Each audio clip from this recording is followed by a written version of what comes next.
In 1766, the Society of Artists held their very first exhibition here in the City Assembly House in what was the first purpose-built, publicly accessible exhibition room in Ireland or Britain, or possibly in all over Europe. On taking on the restoration of the City Assembly House, it struck us at an early stage that there might well be an opportunity for us to bring together an exhibition of artworks that were shown here by the Society of Artists in Ireland in their annual exhibitions. This is a really exciting project to be involved with. We're essentially following in the footsteps of this pioneering group of artists. With the help of loans from national institutions and private collectors, we've been able to reunite many of the works that were first displayed in this exhibition room. We've mixed them with other works by Society of Artists members from the right time period to recreate that sense of floor-to-ceiling 18th century hang.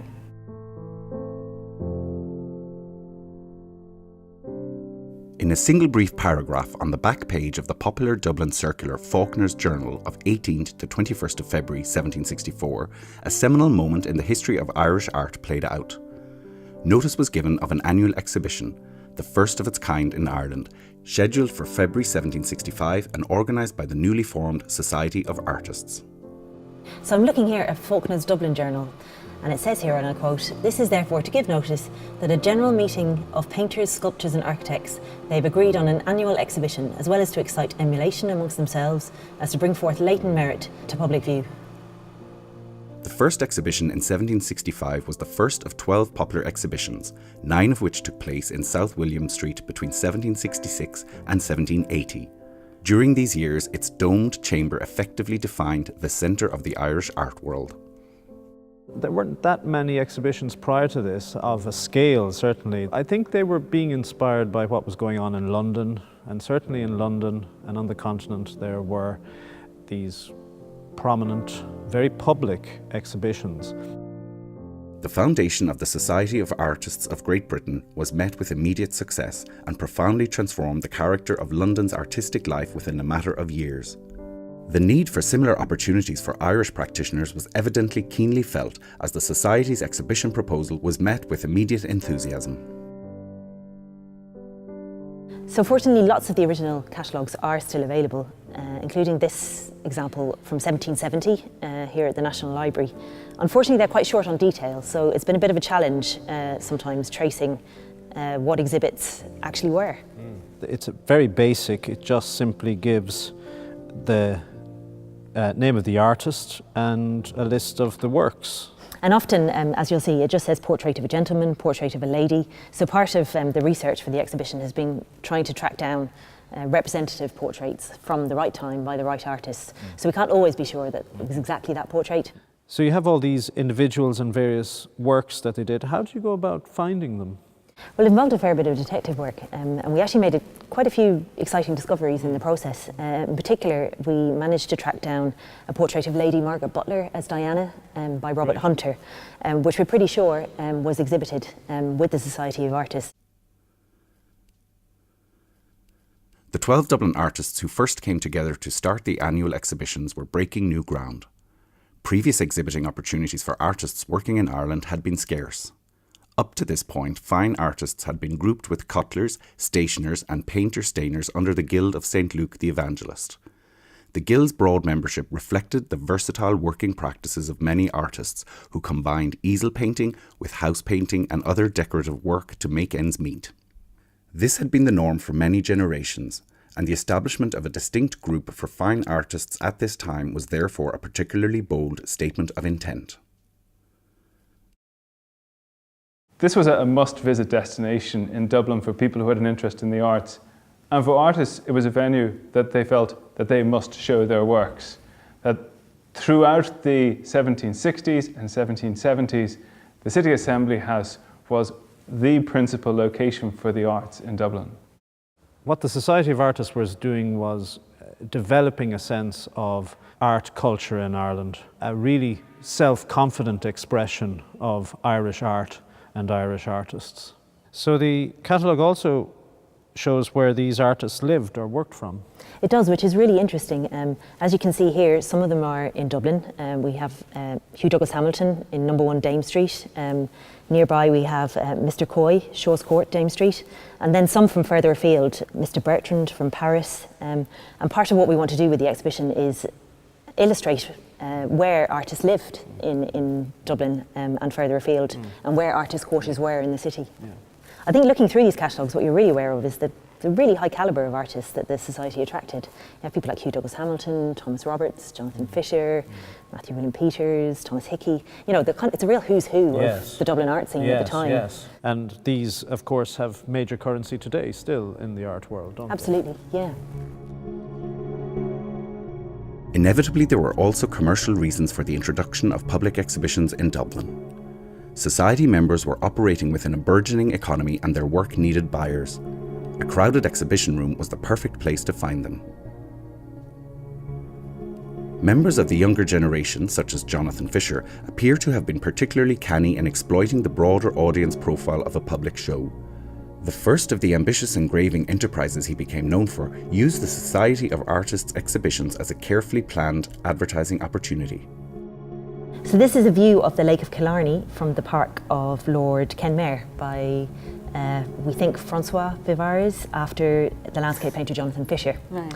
And this was exhibited with the Society of Artists in their 1770 exhibition.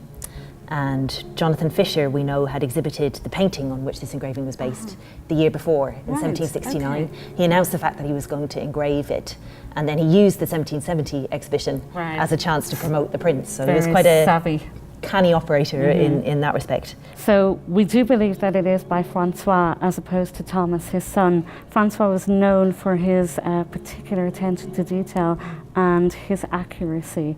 And when you look very closely, this engraving is very similar to Fisher's original painting. There are only a couple of differences. For example, here the two figures are in a slightly different position. Also, right here, Fisher had put a tree into the original painting, which has been removed. But it's interesting to think about who authorised that. Was that Lord Kenmare, or was it Fisher, or was it Vivars himself who made those changes, and why? I think it's interesting the relationship sometimes between landscape artists and artists in general and their engravers, and the amount of kind of leeway they give the engravers to make up a certain absolutely. amount. Yeah. And I believe this is supposed to be Fisher, the artist, and Lord Kenmare down the front here, is that right? It very may well be, yes. It would have been something that artists would have done maybe to draw attention to themselves, to elevate themselves. Yeah. So Jonathan Fisher, of course, is one of the artists that we were particularly keen to exhibit in the Society of Artists show, as he was one of the founder members of the Society in 1765. And he exhibited consistently with them then until 1780. So he was a really important figure in the history of the Society. Sure. After the first exhibition in 1765, held in Mr. Napper's Great Room on Dame Street, the need for a purpose-built exhibition room was quickly understood by members of the Society. This was partly due to issues of cost and space, but they also wished to show their work to its best advantage. We're overseeing the restoration of the Great Octagonal Exhibition Room, bringing it back to serve once again as one of Dublin's principal cultural hubs. In the early 19th century, Dublin Corporation took over the City Assembly House, and they undertook a certain amount of works to the building. To this octagonal room, they put two large windows in which they put wide windows. New window architraves were made by one of the original instigators of the Society of Artists in Ireland, a man called Richard Cranfield. Cranfield was a celebrated joiner, cabinet maker, and these architraves, this woodwork, is to be reinstated as part of our refurbishment program.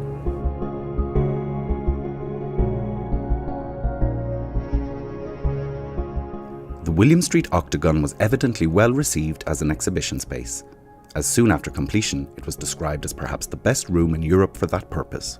Being of octagonal form, lighted from above by a lantern of as many sides, which gives a cool, equal light to every part of the room.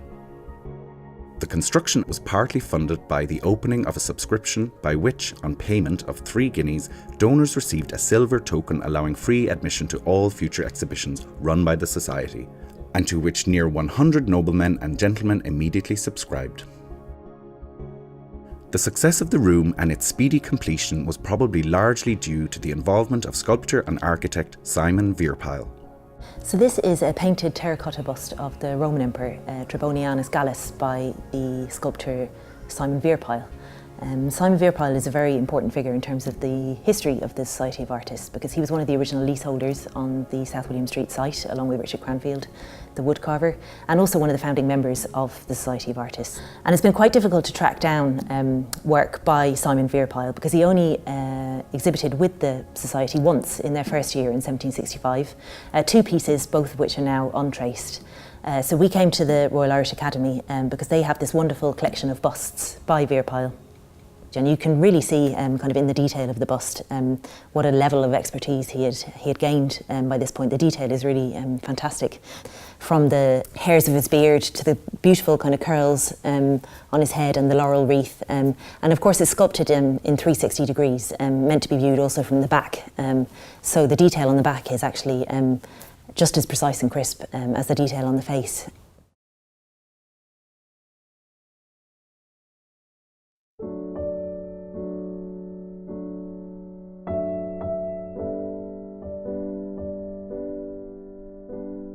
Submissions to the exhibitions also revealed the wide range of artistic production taking place in late 18th century Dublin, with painters, sculptors, miniaturists, printers and draftsmen working in a fascinating variety of media, including oil paint, pastel, watercolour, marble, wood, glass, hair and wax.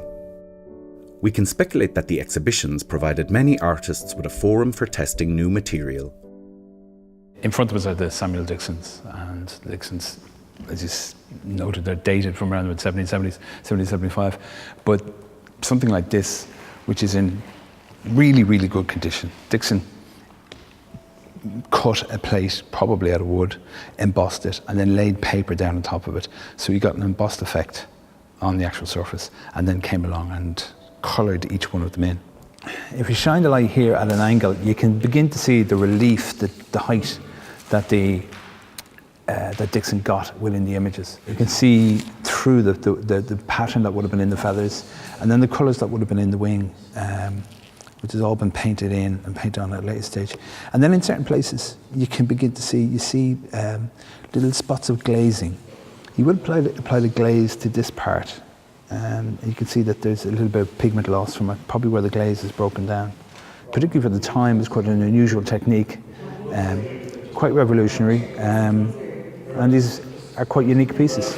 Dixon pretty much ran a kind of warehouse up on Capel Street, didn't he, producing these works in sets, and they would have been framed in situ there as well. Framed in situ, sold as complete sets, and was very popular. He would have sold quite a bit of them, and they are, from an Irish art point of view, they're very unique. These are quite different to an awful lot of the other works on paper that are here. There's a lot of pastels, there's a lot of chalk, there's a lot of drawings created using either chalk or pastel. They generally are all in very good condition, considering that they're 300 years old. And the pastel is always seen as this very delicate kind of medium. Yes, delicate medium, yeah.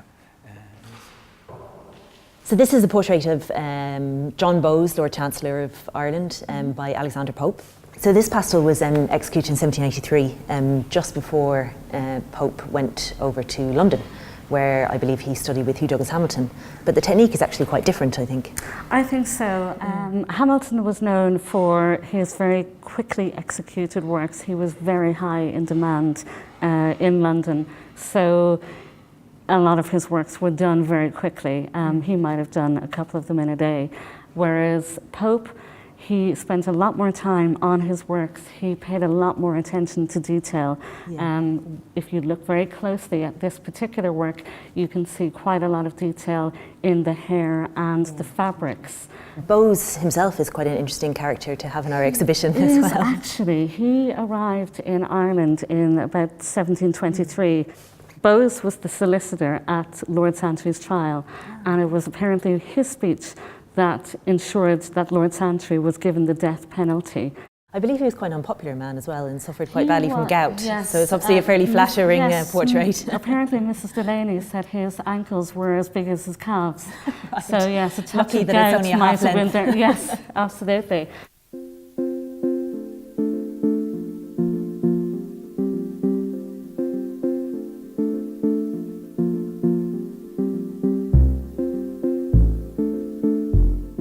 All the works from the National Gallery arrived in this morning, including this very large painting by Henry Brooke, The Continents of Scipio, which was exhibited in the 1772 exhibition.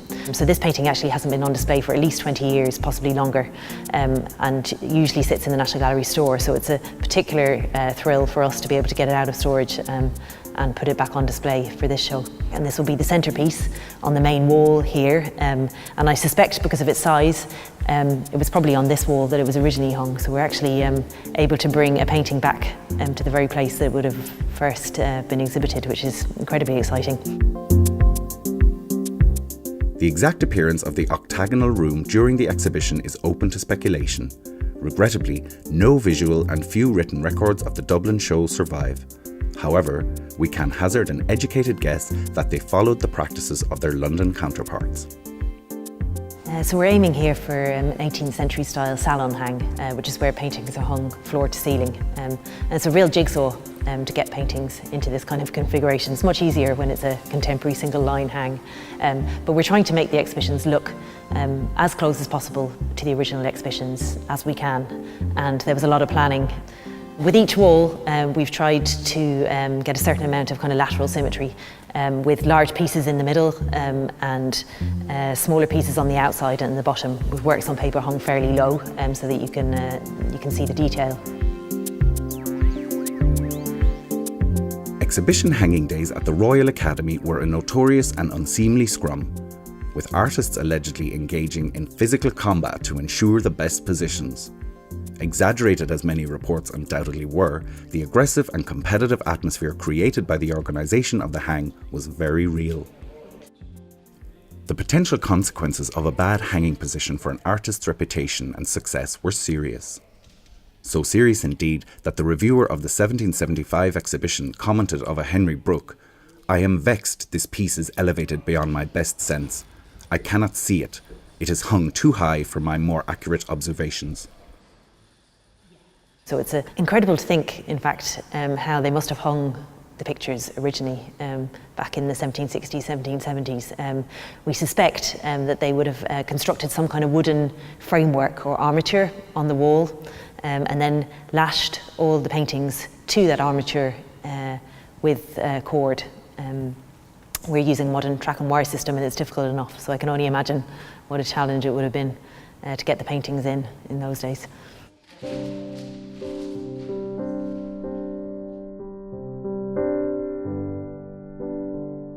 In the space of only 2 years, 3 remarkable events had taken place: the formation of a dedicated society of artists, the advent of annual exhibitions, and the construction of an elegant, purpose-built exhibition room.